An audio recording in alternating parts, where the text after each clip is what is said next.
एक बार की बात है, किशोरपुर नामक गांव में तनुजा और बबीता दो देवरानी जेठानी एक साथ एक ही परिवार में रहा करती थीं। देवरानी बबीता कभी भी अपनी जेठानी तनुजा से खुश नहीं रहती थी, क्योंकि तनुजा एक सुलझी हुई औरत थी। वो अपने ससुराल का बहुत अच्छे से ख्याल रखती थी, वो सबसे बहुत प्यार करती थी। और वहीं बबीता, उसको तो बस अपने आप से ही मतलब था। वो पूरा दिन बस पार्टियां करती थी और शॉपिंग किया करती थी। ऐसे ही समय बीत रहा था।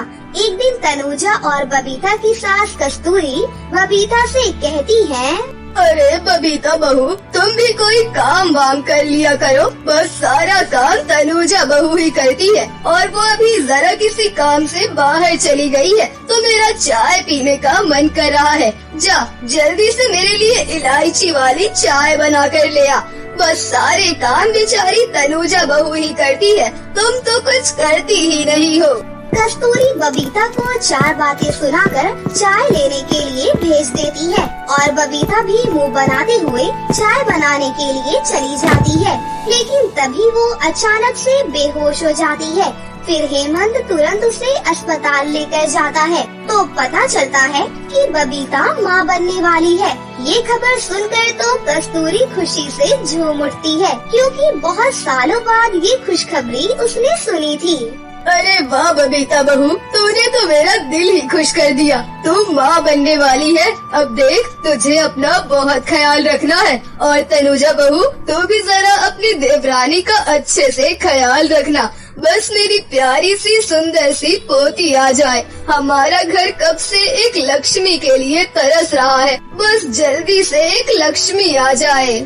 माँ जी, ये आप क्या कह रही हैं? मैंने तो हमेशा सुना है कि दादियों को पोते की ख्वाहिश होती है। अगर उनकी बहुएं पोते नहीं दे पाती तो उन्हें घर से निकाल दिया जाता है, और तुम पोती की ख्वाहिश कर रही हो। ऐसी दादी तो मैं पहली बार देख रही हूँ। हाँ, अरे बहू, मैं तो खुद बेटी चाहती थी, लेकिन ऊपर वाले की जैसी मर्जी, उसने मुझे बेटी जैसी प्यारी चीज नहीं दी। मेरे घर लक्ष्मी नहीं आई, इसलिए सोचा पोती के रूप में ही मेरे घर लक्ष्मी आ जाए। कस्तूरी बहुत ही ज्यादा खुश थी। एक हफ्ते बाद कस्तूरी को एक और खुशखबरी सुनने को मिलती है। इतने सालों बाद तनुजा भी माँ बनने वाली थी। तनुजा का तो खुशी का ठिकाना ही नहीं था, और कस्तूरी भी बहुत ज्यादा खुश थी कि अब उसकी दोनों बहुएं माँ बनने वाली है। लेकिन वहीं बबीता बिल्कुल भी खुश नहीं थी। ऐसे ही समय बीत रहा था, और अब वो दिन आ जाता है जिस दिन का सबको बेसब्री से इंतजार था। तनुजा एक बहुत ही ज्यादा सुंदर परी जैसी बेटी को जन्म देती है, और वहीं बबीता एक बेटे को जन्म देती है। लेकिन उस समय बारिश का मौसम था और बाहर बहुत ज्यादा बारिश हो रही थी। तभी कुछ समय के बाद बबीता के पास डॉक्टर आती है। फिर बबीता डॉक्टर से कहती है, बराबर वाले कमरे में मेरी जेठानी है, उन्होंने भी क्या मेरी तरह ही बेटे को जन्म दिया है? अरे नहीं नहीं, उन्होंने तो बहुत ही प्यारी परी जैसी बेटी को जन्म दिया है। ऐसा लग रहा है जैसे कोई परी हो। काले घने बाल, दूध की तरह रंग, नीली नीली आंखें। जो भी उस लड़की को देखेगा ना, उसका दीवाना ही हो जाएगा। बहुत प्यारी है वो। डॉक्टर ऐसा कहकर जाने ही वाली होती है कि तभी बबीता उसे रोक लेती है और उससे कहती है, तुम्हें यहाँ पर नौकरी करके कितने पैसे मिल जाते होंगे? यही समझो कि बस गुजारा कर ही पाती हूँ बहुत मुश्किलों से। अगर तुम मेरा काम कर देती हो तो मैं तुम्हें उस काम के पूरे 10 लाख रुपए दूंगी, और अपना ये सोने का हार भी।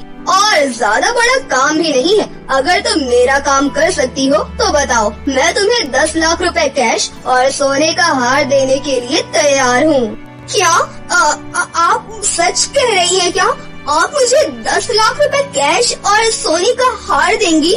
10 लाख रुपए कैश और सोने का हार पाने के लिए तो मैं कुछ भी कर सकती हूँ। अब बताइए, जल्दी बताइए, मुझे क्या करना है? बस तुम्हें मेरी जेठानी की बेटी को इस गांव से बहुत दूर कहीं ले जाकर फेंक देना होगा। किसी को कानों कान खबर नहीं होनी चाहिए कि मेरी जेठानी ने एक सुंदर सी बेटी को जन्म दिया है। उसका कोई अता पता नहीं होना चाहिए। बस मेरी जेठानी की बेटी के बारे में किसी को खबर ना हो। और तुम तो कुछ भी कर सकती हो। सोच लो, अगर तुमने ये काम कर दिया तो तुम्हें इतनी बड़ी रकम और सोने का हार मिलने वाला है।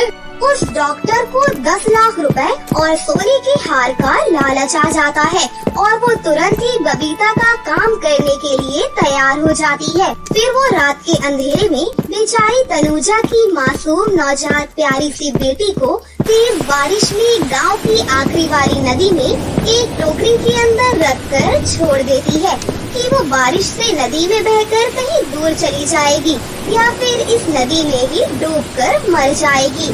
वो अपना काम करके वहाँ से आ जाती है और सुबह को जब कस्तूरी अपनी दोनों बहुओं के बारे में पूछती है तो डॉक्टर आकर उनसे कहती है, देखिए, आपको हिम्मत से काम लेना होगा। हमने पूरी कोशिश की, लेकिन हम आपकी बड़ी बहू के बच्चे को नहीं बचा पाए और आपकी छोटी बहू ने एक प्यारे से बेटे को जन्म दिया है। डॉक्टर ऐसा कहकर वहाँ से चली जाती है। बबीता बहुत ही ज्यादा खुश हो रही थी, तो वहीं दूसरी तरफ तनुजा का रो रो कर बुरा हाल था। माँ जी, ऐसा कैसे कह सकती है वो कि मैंने अपने बच्चे को जन्म नहीं दिया। मैंने खुद अपने कानों से अपने बच्चे के रोने की आवाज सुनी थी।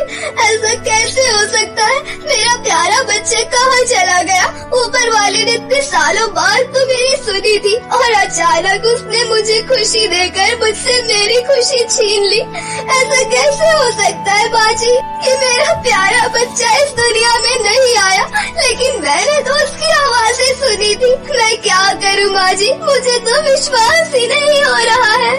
तनुजा बेटा, चुप हो जा, इस तरह से नहीं रोते। ऊपर वाले की जो मर्जी। और तूने शायद बबीता के बेटे की आवाज सुनी होगी, बिल्कुल तेरे बराबर में ही था उसका कमरा। चुप हो जा बेटा, चुप हो जा। हाँ दीदी, अब चुप भी हो जाइए। आपने तो रो रो कर घर के अंदर मनहूसियत फैला रखी है। अरे ऐसा तो नहीं है कि इस घर में खुशियाँ आई ही नहीं है। मेरी खुशियों का तो किसी को कोई ख्याल ही नहीं है। सब बस तनुजा दीदी के आगे पीछे लगे हैं। अरे देखो तो, मैंने कितने प्यारे बेटे को जन्म दिया है। घर में खुशियाँ आई हैं, खुशियाँ, मनहूसियत नहीं। मुझे ये मातम जैसा माहौल अपने घर में नहीं देखना। बबीता ऐसा कहकर अपने रूम में चली जाती है। वहीं दूसरी तरफ तनुजा का बुरा हाल था। ऐसे ही कुछ दिन बीत जाते हैं। एक दिन 4 परियां एक नदी के पास खड़ी बातें कर रही थीं। वैसे परिलोक से ज्यादा तो हमें यहाँ पृथ्वी लोक पर आकर ही सुकून मिलता है। कम से कम यहाँ बारिश में नदी पर आकर हम अपने दिल की बात ही कर लेती हैं। हाँ यार, ये तो तुमने बिल्कुल ठीक कहा। जहाँ भी जाती हैं, परियों से तो बस यही ताना सुनने को मिलता है, तुम्हारी कोई संतान नहीं है, तुम्हारी कोई संतान नहीं है। अरे संतान होगी तो तुम्हें पता चल जाएगा ना, लेकिन नहीं, ताना देना है। सुकून से सांस भी नहीं लेने देते। जहाँ चारों परियां आपस में अपनी दुख भरी बातें कर रही थी कि तभी तनुजा की बेटी की टोकरी बहते हुए उनके करीब आ जाती है और वो नदी से उस टोकरी को बाहर निकाल लेती है।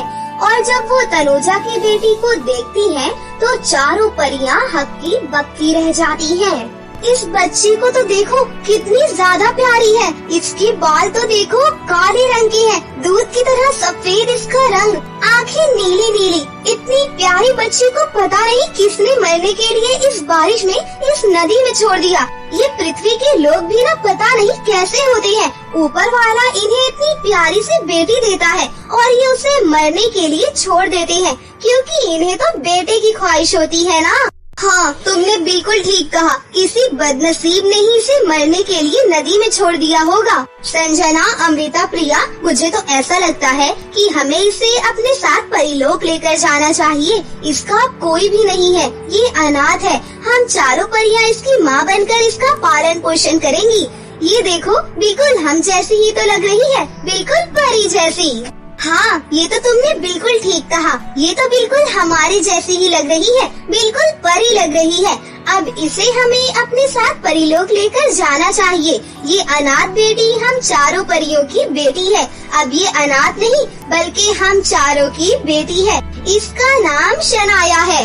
फिर चारों परियां शनाया को अपने साथ लेकर जाने लगती हैं। वहीं दूसरी तरफ एक चुड़ैल ने नदी में शनाया को बहता हुआ देखा था और जब वो उसे नजर नहीं आती तो वो उसे ढूंढने की कोशिश करती है। और जब चारों परियां शनाया को अपने साथ लेकर जा रही थी तो चुड़ैल उन्हें रोक करके कहती है, रुक जाओ परियो, इस लड़की को तुम अपने साथ परिलोक लेकर नहीं जा सकती। ये मेरी है, इसे मैं अपने साथ लेकर जाऊंगी। इससे पहले मैंने देखा था तो इस पर मेरा हक है, तुम्हारा नहीं। इसे मुझे दो। दुष्ट चुड़ैल, हमारा रास्ता छोड़ दे, वरना तू जानती नहीं है कि हम तेरा क्या हाल कर सकते हैं। परियों से टकराना तेरे लिए अच्छी बात नहीं है। अब ये हमारी बेटी है, हम चारों परियों की बेटी है, इसलिए तू हम चारों परियों से इसे लेकर नहीं जा सकती। हमारा रास्ता छोड़ दे, वरना तेरे लिए अच्छा नहीं होगा। मैं अच्छी तरह से जानती हूँ कि ये तुम्हारी बेटी नहीं है, ये अनाथ है। इसे मैंने नदी में बहते हुए देखा था। बहुत मुश्किलों से मुझे ये दोबारा मिली है। इसे मुझे दे दो। ये सुंदर सी लड़की मुझे चाहिए। इसकी मदद से मैं बहुत कुछ हासिल कर सकती हूँ। मुझे ये लड़की चाहिए चाहिए चाहिए, वरना तुम्हारे साथ अच्छा नहीं होगा। दुष्ट चुड़ैल, अच्छा तो अब तेरे साथ नहीं होगा अगर तूने हमारा रास्ता नहीं छोड़ा तो। वो चुड़ैल बहुत ही ज्यादा जिद्दी थी। वो चारों परियों को परीलोक नहीं जाने दे रही थी और वो अपने साथियों को भी बुला लेती है और परियों के ऊपर हमला करा देती है। परियां भी हार मानने वालों में से नहीं थी। वो उस चुड़ैल का सामना करती है और उसे पूरी तरह से तबाह कर देती है। उसके सभी साथियों को मार गिराती है और वो चुड़ैल भी पूरी तरह से जख्मी हो जाती है। और वो जाते जाते चारों परियों से कहती है, ठीक है, अभी तो मेरी शक्तियाँ खत्म हो चुकी हैं, लेकिन मैं दोबारा बहुत ही ज्यादा शक्तिशाली होकर वापस आऊंगी और इस अनाथ लड़की को तुमसे छीन कर लेकर जाऊंगी। ये बच्ची सिर्फ मेरी है। मैं तुम चारों परियों को खुशियाँ नहीं मनाने दूंगी। चुड़ैल ऐसा कहकर वहाँ से दुम दबाकर भाग जाती है और चारों परियां उस अनाथ बेटी को अपने साथ परीलोक लेकर आ जाती है और वो उसके साथ परीलोक में आकर हंसी खुशी से रहने लगती है। और अब उन्हें कोई भी परियां ताना नहीं दे रही थी क्योंकि उनके पास एक सुंदर सी बेटी थी। चाहे वो अनाथ थी लेकिन वो उन चारों परियों की बेटी थी। शनाया भी चार माँ के साथ एक खुशहाल जिंदगी गुजार रही थी। उसे परीलोक में किसी चीज की कोई भी कमी नहीं थी। ऐसे ही 10 साल बीत जाते हैं और शनाया 10 साल की हो जाती है और साथ ही वो चुड़ैल 10 साल बाद लौटकर वापस आ जाती है। वो इस बार बहुत ही ज्यादा शक्तिशाली थी और बहुत सारे साथियों के साथ वापस आती है और उसने पूरे परीलोक को चारों तरफ से घेर लिया था। तभी वो रानी परी से कहती है, रानी परी, मेरी तुमसे कोई दुश्मनी नहीं है, इसलिए मैं कहती हूँ कि लड़ाई के बिना ही तुम्हारे यहाँ जो पृथ्वी की अनाथ बेटी पल रही है उसे मेरे हवाले कर दो। उसे मैं अपने साथ लेकर जाना चाहती हूँ, वरना तुम जानती नहीं कि मैं और मेरे साथी तुम्हारे परिलोक को चुटकियों में तबाह कर देंगे। देखो चुड़ैल, संजना, अमृता, प्रिया और शिखा परी ने मुझे सब कुछ बता दिया है कि उन्हें पृथ्वी पर कैसे शनाया मिली और वो अब उनकी बेटी है। चारों परियां उसके साथ बहुत खुश हैं और शनाया भी अपनी चारों माँ के साथ खुश है। रानी परी, बेवकूफी मत करो। अपनी 4 परियों की खुशी के आगे तुम्हें अपना पूरा परिलोक नजर नहीं आ रहा। मैं चुटकियों में इसे तबाह कर दूंगी अगर वो अनाथ बेटी मुझे नहीं मिली तो। रानी परी चारों परियों के पास जाती है और उनसे कहती है, मैं जानती हूँ कि तुम चारों शनाया के आने की वजह से कितनी ज्यादा खुश हो। अब तुम खुशी खुशी परीलोक में सारे काम करती हो। जब तक शनाया तुम्हारे पास नहीं थी तब तक तुम उदास रहती थी, लेकिन इस अनाथ बेटी की वजह से तुम्हारे चेहरे पर मुस्कुराहट है। लेकिन अब हमारे पास कोई और रास्ता नहीं है। वो दुष्ट चुड़ैल बहुत ही ज्यादा शक्तिशाली होकर वापस आई है। तुम्हें शनाया को चुड़ैल को देना ही होगा। आज की ये कहानी है एक छोटे से शहर की, जहाँ एक छोटी सी मासूम सी एक अनाथ लड़की रहा करती थी, जिसका नाम था ऐना। वो एक अनाथ आश्रम में रहती थी। ऐना और बच्चों की तरह स्कूल पढ़ने नहीं जाती थी। ऐना कोल्ड ड्रिंक और डोनट बेचने का काम करती थी। वो अक्सर पार्क के पास अपना ठेला लगाया करती थी, जहाँ बहुत सारे बच्चे खेलने आया करते थे। जब सब बच्चे खेलकर थक जाया करते, तब सभी बच्चे डोनट और कोल्ड ड्रिंक पीने के लिए उसके ठेले के पास आते थे।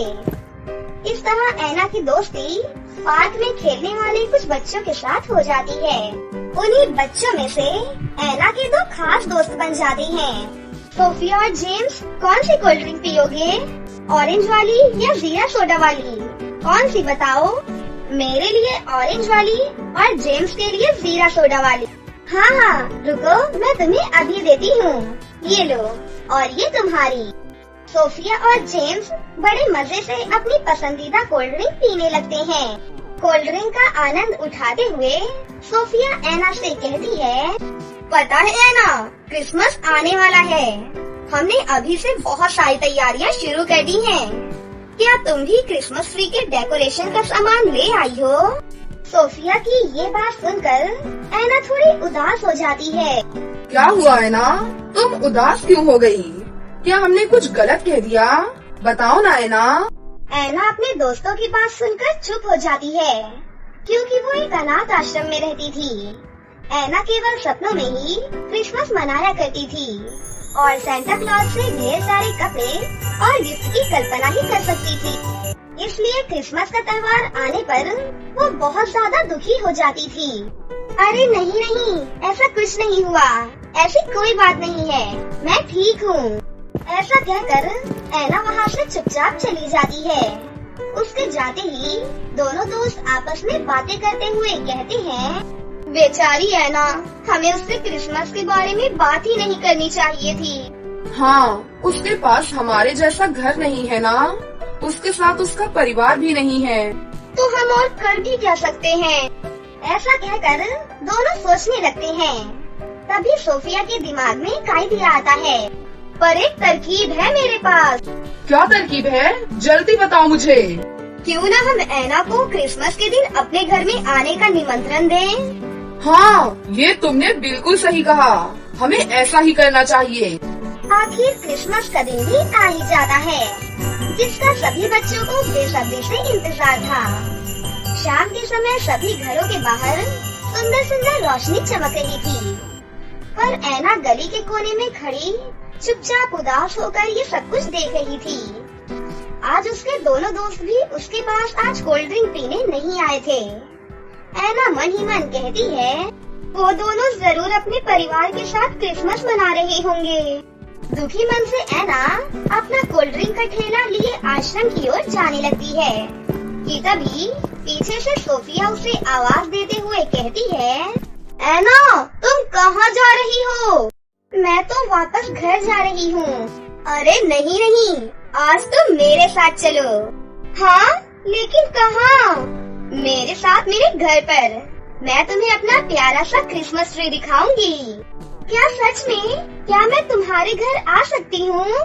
हाँ, बिल्कुल, क्यों नहीं। अब जल्दी भी चलो। तुम्हें पता है, ये मेरा पहला क्रिसमस होगा और ये क्रिसमस तुम्हें हमेशा याद रहेगा। बातें करते करते वो दोनों सहेलियाँ जल्दी ही घर पहुँच जाती हैं। देखो ऐना, ये मेरा घर है। अपना कोल्ड ड्रिंक का ठेला यहीं एक तरफ लगा दो और मेरे साथ मेरे घर के अंदर चलो। ऐना सोफिया के साथ उसके घर के अंदर जाती है और सजा हुआ क्रिसमस ट्री देखकर ऐना दंग रह जाती है। मैंने ऐसा क्रिसमस ट्री पहले कभी नहीं देखा। ये तो बहुत ही प्यारा और कितना सुंदर है। तभी सोफिया के माता पिता वहाँ पर आ जाते हैं। अरे सोफिया बेटा, ये कौन है? पापा, इसका नाम है ऐना और ये मेरी बहुत ही अच्छी सहेली है। ये कोल्ड ड्रिंक बेचती है और ये बेचारी बिल्कुल अनाथ है। ऐना का इस दुनिया में कोई नहीं है पापा। नमस्ते आंटी, नमस्ते अंकल। मैरी क्रिसमस बेटा। मैरी क्रिसमस ऐना। अच्छा, जल्दी से तैयार हो जाओ, हमें प्रेयर करने चर्च में जाना है। पापा, क्या ऐना हमारे साथ चल सकती है? हाँ बेटा, क्यों नहीं। ऐना को पहनने के लिए तुम अपनी एक सुंदर सी फ्रॉक दे दो। ऐना सुंदर सी फ्रॉक पहन लेती है। वे सभी एक साथ मिलकर प्रार्थना करने चर्च जाते हैं। कुछ ही देर बाद उनका दोस्त जेम्स भी वहाँ पर आ जाता है। वो लोग एक दूसरे को मैरी क्रिसमस की शुभकामनाएं देते हुए कहते हैं, merry Christmas James. Merry Christmas Anna. Merry Christmas Sophia. आज मेरे घर में क्रिसमस पार्टी है और जल्द ही शुरू होने वाली है। मैं तुम दोनों को क्रिसमस पार्टी में शामिल होने के लिए बुलाने आया हूँ। तुम दोनों जरूर आना। क्या सच में? पार्टी? मैं कभी भी पार्टी में शामिल नहीं हुई। तो आज शामिल हो जाओ, हमारे साथ पार्टी में तुम्हें खूब मजा आएगा। पार्टी में ढेर सारा नाच गाना और खाना पीना भी होगा। ये मेरी जिंदगी की पहली क्रिसमस पार्टी होगी। ये इस तरह से ऐना ने अपनी जिंदगी की पहली क्रिसमस पार्टी देखी और मनाई भी और स्वादिष्ट खानों और पकवानों का लुत्फ उठाया। और कुछ दिनों बाद सोफिया के पापा ने अनाथ आश्रम जाकर ऐना को गोद ले लिया और उन्होंने सोफिया और जेम्स के स्कूल में ही ऐना का दाखिला करवा दिया। अब ऐना भी बाकी बच्चों की तरह स्कूल जाने लगती है। फिर तीनों दोस्त हंसी खुशी से मिलकर एक साथ रहने लगते हैं। एक गांव में उर्मिला नाम की एक औरत अपनी बेटी सोनिया के साथ रहती थी। उर्मिला बहुत ज्यादा गरीब थी और वो अपनी बेटी की परवरिश बहुत ही मुश्किल से कर पाती थी। एक बार की बात है, उर्मिला कुएं से पानी भरने जाती है। कुएं के पास दो औरतें उर्मिला को देखकर आपस में कहती हैं, अरे ये तो वही गरीब औरत है ना, जो टूटी फूटी झोपड़ी में रहती है। हाँ हाँ, तुम बिल्कुल ठीक कह रही हो बहन, गरीब कहीं की। ये सब सुनकर उर्मिला को बहुत गुस्सा आता है, लेकिन वो उन दोनों से कुछ नहीं कहती और वो वहाँ से पानी लेकर अपने घर वापस आ जाती है और पानी रख देती है।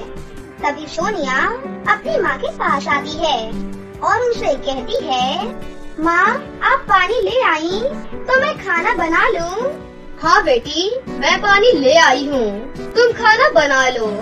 जब तक मैं बाहर कुछ काम ढूंढ कर आती हूँ, क्या पता कुछ काम मिल जाए और घर में राशन भी खत्म होने वाला है। इसके बाद उर्मिला काम ढूंढने के लिए निकल जाती है और इधर सोनिया घर पर खाना बनाने लग जाती है। वहीं दूसरी तरफ उर्मिला काम ढूंढने की बहुत कोशिश करती है, लेकिन उसको कहीं भी काम नहीं मिलता। हे भगवान, अब मैं क्या करूं? मुझे तो किसी ने भी काम पर नहीं रखा और अगर काम नहीं मिला तो हमारे घर का राशन कैसे आएगा और मैं अपनी बेटी को क्या खिलाऊंगी? मेरे पास तो बिल्कुल भी पैसे नहीं है। इतना सोचकर उर्मिला घर वापस आ जाती है। उर्मिला के घर पर पहुंचने के बाद सोनिया उर्मिला से कहती है, माँ मैंने खाना बना दिया है, आपके लिए खाना लगा दूँ? नहीं, मेरा मन नहीं है, तुम खा लो बेटा, मुझे भूख नहीं लगी है। उर्मिला के इतना कहने के बाद सोनिया खाना खा लेती है और उर्मिला की गोद में सो जाती है। धीरे धीरे रात गहरी हो जाती है, लेकिन उर्मिला को अभी भी नींद नहीं आ रही थी और काम ना होने की वजह से भी वो बहुत ज्यादा दुखी थी। उर्मिला भगवान से प्रार्थना करते हुए कहती है, हे भगवान, मुझे कोई तो काम दिलवा दो, मुझे काम नहीं मिला तो मेरा घर कैसे चलेगा? मुझे कुछ भी समझ में नहीं आ रहा है। और थोड़ी ही देर बाद सुबह हो जाती है। अगले दिन उर्मिला काम की तलाश में निकल पड़ती है, लेकिन आज भी उसे कहीं भी काम नहीं मिला। इस बात से उर्मिला और भी ज्यादा दुखी हो जाती है और मन ही मन कहती है, आज अगर मैं पैसे लेकर घर नहीं जा पाई तो मेरी बेटी भूखी रह जाएगी। और तो और वो अभी बहुत छोटी है, भूखी भी नहीं रह सकती। मुझे कुछ न कुछ करना ही होगा। थोड़ी देर बाद उर्मिला एक तरकीब सोचती है, क्यों ना आज मैं भीख मांग लूं, शायद कुछ पैसे मिल जाएं। ऐसा सोचकर उर्मिला भीख मांगने के लिए निकल पड़ती है। चलते चलते उर्मिला एक बड़े से घर के सामने पहुंचती है। उर्मिला उस घर का दरवाजा खटखटाती है और घर से एक औरत निकलकर बाहर आती है। अरे सुनिए बहन, अगर आपके पास कुछ खाने को है तो मुझे दे दीजिए। मेरी बेटी घर पर भूखी है, अगर आज उसे खाना नहीं मिला तो वो बीमार पड़ जाएगी।